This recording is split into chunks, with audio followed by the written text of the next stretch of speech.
Hello friends, thumbnail చూస్తేనే మీకు అర్థమైపోయి ఉంటుంది కార్టూన్ వీడియో ఎలా తయారు చేయాలో ఏఐతో అని విషయం అర్థమైపోయి ఉంటుంది. అదే ఈ కార్టూన్ వీడియోను తయారు చేయాలంటే ఏ టూల్స్ అవసరం పడతాయో, మరి ఏ విధంగా ఈజీగా ఫ్రీగా కార్టూన్ వీడియో తయారు చేయాలో ఈ వీడియో చూస్తే మీకు పూర్తిగా అర్థమైపోతుంది.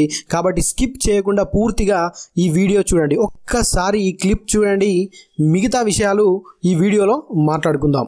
రమేష్ 8 ఏళ్ల చిన్నారి. అతను తన ఊరి పక్కన ఉన్న భారీ అడవిలోకి ఉత్సాహంగా ప్రవేశించాడు. అడవిలో చెట్ల పొదుల్లో ఆడుకుంటూ లోతుకు వెళ్లాడు.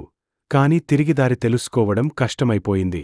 చీకటి పడటం ప్రారంభమయ్యేసరికి రమేష్ భయంతో ఉన్నా ధైర్యంగా ఉండాలని నిర్ణయించుకున్నాడు. రాత్రి దాటిపోతున్నప్పుడు రమేష్ ఒక పెద్ద చెట్టు కింద పడుకుని ఉన్నాడు.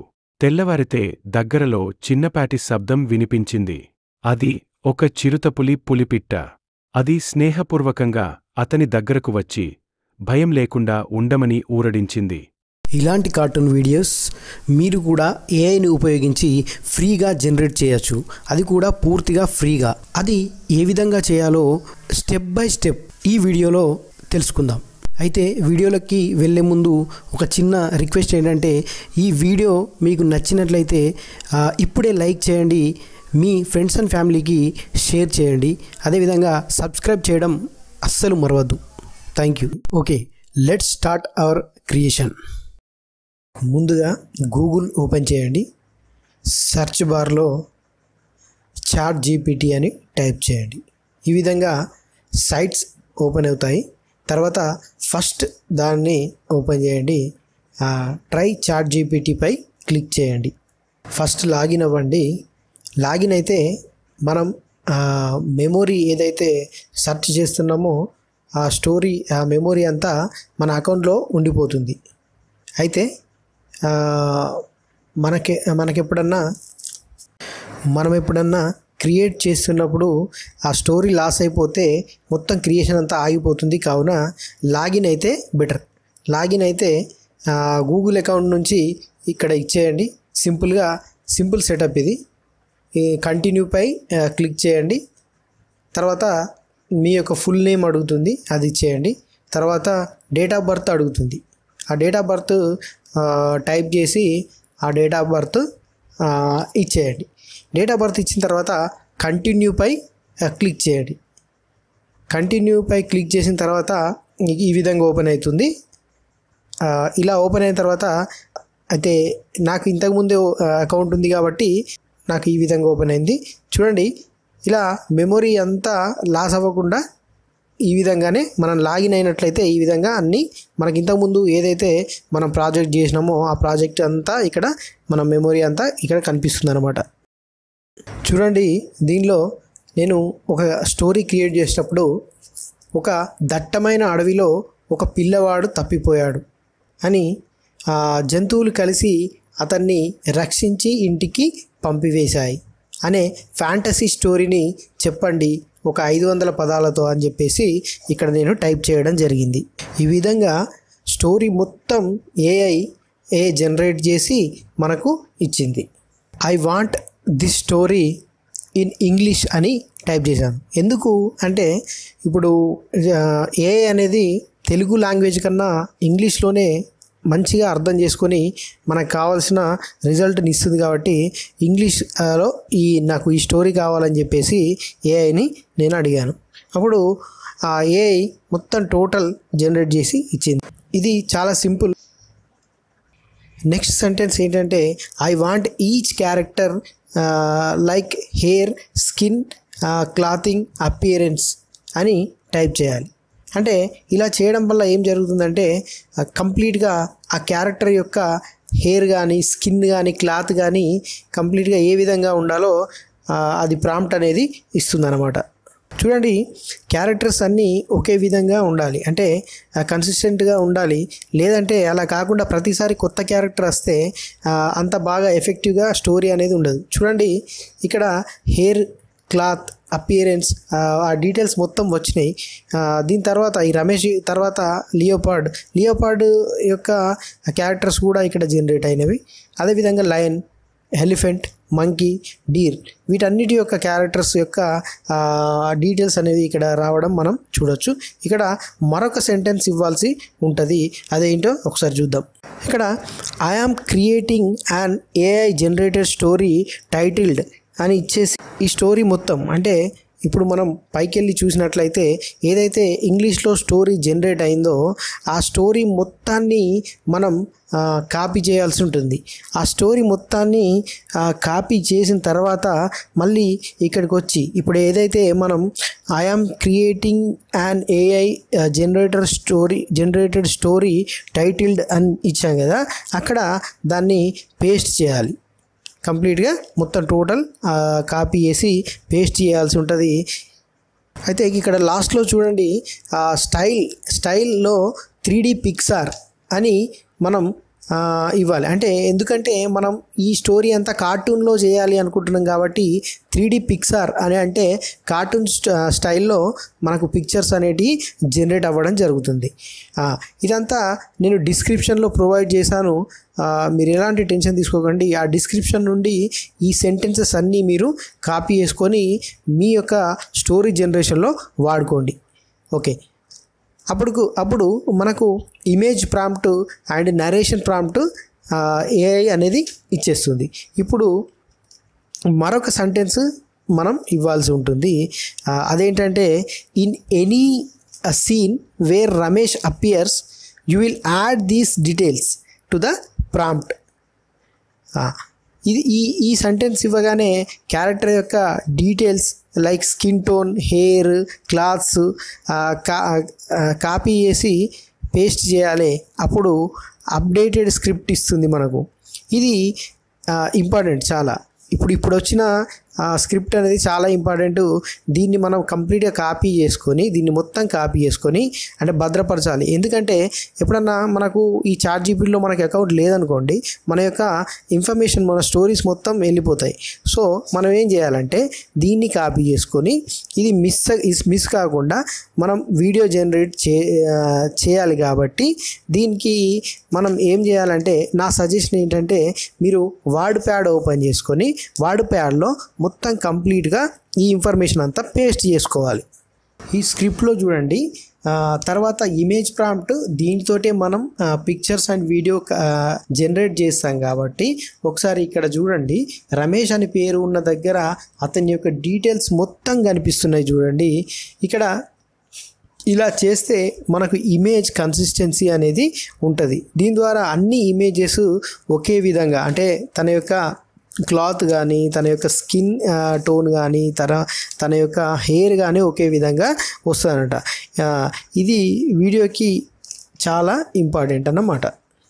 అయితే చూడండి, ఈ ప్రతి సీన్లో కూడా మన గమనించినట్లయితే ప్రతి సీన్లో ఇక్కడ చూడండి, ఇక్కడ రమేష్ అని కనిపించే ప్రతి సీన్ లోపల మనం గమనించినట్లయితే చూడండి, ప్రతి సీన్ లోపల చూడండి ఇమేజ్ ప్రాంప్ట్ లోపల రమేష్ అనే పేరున్న చోట అతని యొక్క హెయిర్ డీటెయిల్స్ కానీ, అతను వేసుకున్న బట్టలు కానీ అవన్నీ కూడా డీటెయిల్స్ అనేది ఈ విధంగా జనరేట్ అయింది. అయితే ఇది ఈ విధంగా జనరేట్ అయినప్పుడు మాత్రమే మనం పర్ఫెక్ట్గా చేసే అవకాశం ఉంటుంది. లేదంటే ఇమేజెస్ అనేటివి కన్సిస్టెంట్గా రావన్నమాట. సో ప్రతి లాస్ట్ వరకు చూసినట్టయితే ప్రతి సీన్ లోపల రమేష్ యొక్క డీటెయిల్స్ అనేటివి పర్ఫెక్ట్గా మ్యాచ్ అయి ఉన్నాయన్నమాట. దీని తర్వాత మనం గూగుల్ని ఓపెన్ చేయాలి. అక్కడ పిక్ లూమెన్ అని టైప్ చేయాలి. టైప్ చేస్తే ఫస్ట్ వచ్చిందాన్ని ఓపెన్ చేస్తాం. ఇక్కడ ఓపెన్ చేసిన తర్వాత మనకు దీంట్లో కూడా సైన్ ఇన్ అడుగుతుంది. మనకు సైన్ ఇన్ అడిగినప్పుడు మనం గూగుల్ తోటి జనరేట్ ఫర్ ఫ్రీ మీద టైప్ చేసినాం. టైప్ చేస్తే ఇక్కడ చూడండి గూగుల్ అకౌంట్ నుంచి లేదా యాపిల్ యూజర్స్ అయితేనేమో యాపిల్ అకౌంట్ నుంచి లాగిన్ కావాల్సి ఉంటుంది. ఇక్కడ గూగుల్ అకౌంట్ నుంచి మనం లాగిన్ అవుతాం. గూగుల్ అకౌంట్ ఇస్తే సరిపోతుంది. సేమ్ అన్ని చాట్‌జీపీటీ అండ్ పిక్ లూమెన్ ఇవన్నీ కూడా ఒకే విధంగా ఉంటుంది. అదేవిధంగా మనం గూగుల్ అకౌంట్ నుంచి ఇక్కడ లాగిన్ అయిపోయినాం. లాగిన్ అయిపోయిన తర్వాత ఫస్ట్ స్టార్టింగ్లో చిన్న సెట్టింగ్స్ చేయాల్సిన ఉంటుంది. క్రియేట్ పైన క్లిక్ చేస్తాం. క్రియేట్ పైన క్లిక్ చేసినప్పుడు ఇక్కడ మనం ఏ సైజ్ పిక్చర్ కావాలి, అదేవిధంగా ఎన్ని పిక్చర్స్ జనరేట్ కావాలి అనేది ఇక్కడ చూపిస్తుంది. మనం ఏం చేస్తామంటే ఫస్ట్ స్టార్టింగ్ లోపల ఆ పిక్చర్ యొక్క సైజ్ సెలెక్ట్ చేస్తాం. ఇక్కడ సైజ్ సెలెక్ట్ చేస్తాం. మిడిల్లో ఉన్న ఇక్కడ ఫ్లక్స్ అనేది సెలెక్ట్ చేస్తాం. మనం యూట్యూబ్ కోసం చేస్తున్నాం కాబట్టి ఫ్లక్స్ అనేది సెలెక్ట్ చేస్తాం. అదేవిధంగా సైజ్ సెలెక్ట్ చేస్తాం. సైజు 16:9 అంటే యూట్యూబ్ కోసం మనం చేసేదన్నమాట. అంటే వెడల్పుగా వస్తుంది పిక్చర్. తర్వాత ఎన్ని ఇమేజెస్ కావాలి, 1 ఇమేజ్, 2 ఇమేజ్, 3 ఇమేజ్, 4 ఇమేజ్, ఇక్కడ 3-4 ఇమేజెస్ మనం పేడ్ అనమాట. 2 ఇమేజెస్ వరకు మనం ఇక్కడ చేసుకోవచ్చు. 2 ఇమేజెస్ ఇక్కడ మనం సెలెక్ట్ చేద్దాం. రైట్, ఇక్కడ మనం మళ్ళీ వర్డ్లోకి వచ్చి ఇమేజ్ ప్రాంప్ట్ ఉంది కదా, ఇమేజ్ ప్రాంప్ట్ని కాపీ చేసుకోవాలన్నమాట. ఇమేజ్ ప్రాంప్ట్ని కాపీ చేసుకున్న తర్వాత మళ్ళీ ఎక్కడైతే పిక్ లుమెన్ అనే వెబ్సైట్ ఉందో ఆ వెబ్సైట్కి వెళ్ళి ఆ క్రియేట్ బటన్ మీద క్లిక్ చేస్తాం. క్లిక్ చేసి అక్కడ పేస్ట్ చేస్తాం అన్నమాట. పేస్ట్ చేసి ఇక్కడ సబ్మిట్ పైన క్లిక్ చేయాలి. క్లిక్ చేసినప్పుడు తొందరలోనే ఇవి జనరేట్ అవుతుంది. ఇక్కడ పిక్ లుమెన్ కానీ తర్వాత మైక్రోసాఫ్ట్ డిజైనర్ కానీ ఈ పిక్చర్ జనరేట్ కోసం మనం వాడతాం. సో ఈ విధంగా తొందరలోనే జనరేట్ అయిపోతాయి. ఈ జనరేట్ అయిన పిక్చర్ని ఇక్కడ డౌన్లోడ్ బటన్ నుంచి మనం డౌన్లోడ్ చేసుకుంటాం. అయితే మీరు ఇక్కడ ఒకటి జాగ్రత్తగా గమనించండి. ఇప్పుడు మనం క్యారెక్టర్ కన్సిస్టెన్సీ గురించి మాట్లాడినాం కదా. అయితే ఈ క్యారెక్టర్ కన్సిస్టెన్సీ అనేది ఏ విధంగా వస్తుందంటే చూడండి, ఇక్కడ బ్లాక్ హెయిర్ ఈ slightly messy and weirs light blue అని కనిపించింది కదా. అయితే అదే క్యారెక్టర్ని మనం చేస్తే మనకి ఏ విధంగా వచ్చింది అంటే కొంచెం పెద్ద క్యారెక్టర్ వచ్చింది. దాన్ని అప్పుడు మనం పెద్ద క్యారెక్టర్ వచ్చిందని చెప్పేసి ఇక్కడ 8 years old బాయ్ అని మనం ఇక్కడ సెలెక్ట్ చేసినాం. ఈ 8 years old బాయ్ అని సెలెక్ట్ చేసినప్పుడు చిన్నగా వచ్చింది చూడండి. వీళ్ళ యొక్క ఏజ్ అనేది చాలా చిన్నగా వచ్చింది. ఇప్పుడు ఇది పర్ఫెక్ట్గా ఉన్నది ఇది. సో ఈ విధంగా కన్సిస్టెన్సీ రావడానికి ఇలాంటి కొన్ని మార్పులు మనం ప్రాంప్ట్ లోపల చేయాల్సి ఉంటుంది. చూడండి, ఈ విధంగా వచ్చిన ఇమేజ్లను వీడియో రూపంలోకి మార్చాలంటే మళ్ళీ గూగుల్లోకి వెళ్తాం. గూగుల్లోకి వెళ్ళి హాలియో ఏఐ అని టైప్ చేస్తాం. హాలియో ఏఐ అని టైప్ చేయగానే ఫస్ట్ వచ్చిన దాన్ని మనం ట్యాప్ చేస్తే మనకు డైరెక్ట్గా హాలియో వెబ్సైట్కి తీసుకెళ్తుంది. సో హాలియో వెబ్సైట్ యొక్క ఇంటర్ఫేస్ ఈ విధంగా ఉంటుంది. ఈ ఇంటర్ఫేస్లో క్రియేట్ అనే బటన్ పైన మనం ట్యాప్ చేస్తాం. అంతకన్నా ముందు దీంట్లో మనం లాగిన్ అవ్వాల్సి ఉంటుంది. సేమ్ ఇంతకుముందు చెప్పిన విధంగానే క్రియేట్ అనే బటన్ మీద మనం ట్యాప్ చేస్తాం. ట్యాప్ చేసినప్పుడు ఇక్కడ ఈ విధంగా ఓపెన్ అయింది. పైననేమో మనం ఫోటో అప్లోడ్ చేస్తాం, కింద వచ్చేసి దాని నరేషన్ రాస్తాం. మనం వర్డ్లో రాసుకున్నాం కదా ఆ నరేషన్, ఆ వర్డ్లో ఇమేజ్ ప్రాంప్ట్ అండ్ అదేవిధంగా నరేషన్ అని వచ్చింది కదా. సో పైననేమో మనం ఫోటో అప్లోడ్ చేసినాం, కింద నరేషన్ రాయాలి దాన్ని. అంటే ఏ విధంగా అది యానిమేట్ అవ్వాలి కాబట్టి నరేషన్కి వెళ్ళినాం. సో వాడికి వెళ్ళి సీన్ 1 లోపల ఉన్న నరేషన్ని తీసుకుంటున్నాం. సో ఫస్ట్ ఆ నరేషన్ని తీసుకొని ఆ నరేషన్ని కాపీ చేసినాం. ఆ కాపీ చేసిన దాన్ని సేమ్ మళ్ళీ హాలియో ఏఐ అనే యాప్లోకి వెళ్ళి వెబ్సైట్లోకి వెళ్ళి మనం ఏం చేస్తున్నాం అంటే పేస్ట్ చేసినాం. అప్పుడు ఇక్కడ 30 అని సింబల్ ఉంది కదా, ఆ 30 మీద మనం క్లిక్ చేస్తాం. ఆ 30 ఏంటంటే మన యొక్క పాయింట్స్ అన్నమాట అవి. సో ఈ విధంగా అన్ని వీడియోలని ఈ విధంగానే జనరేట్ చేస్తున్నాం. అంటే సేమ్ అప్లోడ్ ఇమేజ్ అండ్ దానికి సంబంధించిన నరేషన్. సో అది ఎందుకు ఇంపార్టెంట్ అంటే సో ఆ నరేషన్ ద్వారానే ఇప్పుడు ఈ వీడియోస్ అన్ని జనరేట్ చేయడానికి అవకాశం ఉంటుంది. ఈ వీడియోలన్నిటికీ వాయిస్ ఓవర్ ఇవ్వడానికి మళ్ళీ ఒక వెబ్సైట్కి వెళ్దాం. గూగుల్లో దేశీ వోకల్ అని టైప్ చేద్దాం. దేశీ వోకల్ అనే వెబ్సైట్ ఓపెన్ అయిన తర్వాత సేమ్ అదేవిధంగా మనం సైన్ అప్ అవ్వాల్సి ఉంటుంది. అదేవిధంగా మనం ఇక్కడికి వెళ్ళిన తర్వాత ఆప్షన్ ఉంటుంది. ఇక్కడ తెలుగు మెయిల్ అనే ఆప్షన్ సెలెక్ట్ చేసుకుంటాం. అదేవిధంగా ఏదో నాకు ఇప్పుడు చంద్ర అనే ఒక వాయిస్ని తీసుకున్నాం. సేమ్ మనం టెక్స్ట్కి వెళ్ళి ఏదైతే మనకు టెక్స్ట్ ఉందో ఆ టెక్స్ట్ను, తెలుగులో ఉన్న టెక్స్ట్ను ఇక్కడ కాపీ చేసుకుంటాం. కాపీ చేసుకున్న తర్వాత దాన్ని మళ్ళీ దేశీ వోకల్ యాప్లో పేస్ట్ చేస్తాం. పేస్ట్ చేసి జనరేట్ అని ట్యాప్ చేస్తాం. జనరేట్ అని ట్యాప్ చేసినప్పుడు కింద వాయిస్ ఓవర్ జనరేట్ అవుతుంది. దాన్ని ఒకసారి విందాం. రమేష్ 8 ఏళ్ల చిన్నారి. అతను తన ఊరి పక్కన ఉన్న భారీ అడవిలోకి ఉత్సాహంగా ప్రవేశించాడు. అడవిలో చెట్ల పొదుల్లో ఆడుకుంటూ లోతుకు వెళ్లాడు. కాని తిరిగి దారి తెలుసుకోవడం కష్టమైపోయింది. చీకటి పడటం ప్రారంభమయ్యేసరికి రమేష్ భయంతో ఉన్నా ధైర్యంగా ఉండాలని నిర్ణయించుకున్నాడు. అదేవిధంగా మళ్ళీ టెక్స్ట్ని కాపీ చేయండి, వెబ్సైట్లో పేస్ట్ చేయండి. రాత్రి దాటిపోతున్నప్పుడు రమేష్ ఒక పెద్ద చెట్టు కింద పడుకుని ఉన్నాడు. తెల్లవారితే దగ్గరలో చిన్నపాటి శబ్దం వినిపించింది. అది ఒక చిరుతపులి పులిపిట్ట. అది స్నేహపూర్వకంగా అతని దగ్గరకు వచ్చి భయం లేకుండా ఉండమని ఊరడించింది. ఈ విధంగా అన్ని వాయిస్ ఓవర్లు వీడియోలు కలిపి మీకు తెలిసిన ఎడిటింగ్ సాఫ్ట్వేర్లో ఎడిట్ చేయండి.